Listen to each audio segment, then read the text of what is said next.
ಎಲ್ಲರಿಗೂ ನಮಸ್ಕಾರ. ನನ್ನ ಹೆಸರು ಪ್ರಮೀಳಾ ಅಂತ ಹೇಳ್ಬಿಟ್ಟು ನಾನು ನಾಗರಬಾವಿ ಹತ್ರ ಅರವಿಂದ್ ಸರ್ ಜೊತೆ ಇದ್ದೀನಿ. ಫಿಲಿಮ್ ಅಲ್ಲಿ ಮತ್ತೆ ಧಾರಾವಾಹಿಯಲ್ಲಿ ಹಲವಾರು ಧಾರಾವಾಹಿಗಳಿದ್ದಾವೆ. ಜಿ ಕನ್ನಡ ಮತ್ತೆ ಕಲರ್ಸ್ ಕನ್ನಡ. ಯಾವ್ದೇ ಧಾರಾವಾಹಿಯಲ್ಲಿ ಭಾಗವಹಿಸ್ಬೇಕಂತಂದ್ರೆ ಕೆಲವು ಜನಕ್ಕೆ ಗೊತ್ತಿರಲ್ಲ, ಅದು ಯಾಕೆ ಹೋಗ್ಬೇಕು ಅಂತ ಗೊತ್ತಿರಲ್ಲ. ಒಬ್ಬೊಬ್ರಲ್ಲಿ ಒಂದೊಂದು ಕಲೆ ಇರುತ್ತೆ, ಆದ್ರೆ ಅದು ಯಾವ ತರ ಹೋಗ್ಬೇಕಂತ ಗೊತ್ತಿಲ್ಲ. ನಿಮ್ಗೆ ಕಮ್ಮಿ ಫೀಸ್ ಅಲ್ಲಿ ಕಡಿಮೆ ದುಡ್ಡಲ್ಲಿ ಸಾರು Arvind sir training ಕಲ್ಸ್ಕೊಡ್ತಾರೆ.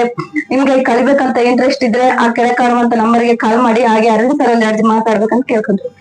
Hi hello ನಮಸ್ಕಾರ. ನಾನು ಸಿನಿಮಾ ಮತ್ತೆ ಧಾರಾವಾಹಿ ಕಲಾವಿದ ಅರವಿಂದ್ ಮಾತಾಡ್ತಾ ಇದ್ದೀನಿ. ನಾನು 225ಕ್ಕೂ ಹೆಚ್ಚು ಸಿನಿಮಾಗಳ ನಟನೆ ಮಾಡಿದ್ದೀನಿ. ಹಲವಾರು ಸೀರಿಯಲ್ ನಾನು ಪ್ರೊಡಕ್ಷನ್ ಮ್ಯಾನೇಜರ್ ಕೆಲಸ ಮಾಡಿದ್ದೀನಿ. ಬ್ರಹ್ಮಗಂಟೆ, ಏಟಿದ್ರು, ದೇವಯಾನಿ, ಗೌರಿಪುರದ ಹೇಳೂರು, ಹಿಟ್ಲರ್ ಕಲ್ಯಾಣ, ಮನಸ್ಸೆಲ್ಲ ನೀನೆ, ಮಾಯಾಮೃಗ, ಇನ್ನೂ ಹಲವಾರು ಸೀರಿಯಲ್ ಮ್ಯಾನೇಜರ್ ಕೆಲಸ ಮಾಡಿದ್ದೀನಿ. ತುಂಬಾ ನನಗೆ ಸೀರಿಯಲ್ ಆಕ್ಟಿಂಗ್ ಮಾಡ್ಬೇಕು, ಸಿನಿಮಾದಲ್ಲಿ ನಟನೆ ಮಾಡ್ಬೇಕು ಅನ್ನೋ ಆಸಕ್ತಿ ಇರುತ್ತೆ. ಬಟ್ ಎಲ್ಲರಿಗೂ ಯಾರು ಮಾಡ್ಬೇಕು ಕೆಲವರೆಲ್ಲ ಗೊತ್ತಿರಲ್ಲ. ಅದಾದ್ರೂ ನಾವೇ ಆಕ್ಟಿಂಗ್ ಎಲ್ಲ ಕಲಿಸಿ ಕರ್ನಾಟಕದಲ್ಲಿ 30ರಿಂದ 40 ಧಾರಾವಾಹಿ ನಡೀತಾ ಇದೆ. 15ರಿಂದ 20 ಪಿಕ್ಚರ್ ಪ್ರತಿದಿನ ನಡೀತಾ ಇದೆ. ಪರಿಚಯ ನಾವು ಮಾಡ್ಕೊಡ್ತೀವಿ. ಪ್ರಯತ್ನ ನೀವು ಮಾಡಿದ್ರೆ ಖಂಡಿತ ದಯವಿಟ್ಟು ಬನ್ನಿ. ಹೆಚ್ಚಿನ ಮಾಹಿತಿ ಬೇಕಾದ್ರೆ ಡೀಟೇಲ್ಸ್ ಗಳೆಲ್ಲ ಬೇಕಾದ್ರೆ ಕೇಳ ಬರ್ತಾರೆ. ನಂಬರ್ 9945070538 9945070539 ಫೋನ್ ಮಾಡಿ ನಾವು ಡೀಟೇಲ್ಸ್ ಎಲ್ಲ ಕಳ್ಸ್ಕೊಡ್ತೀವಿ.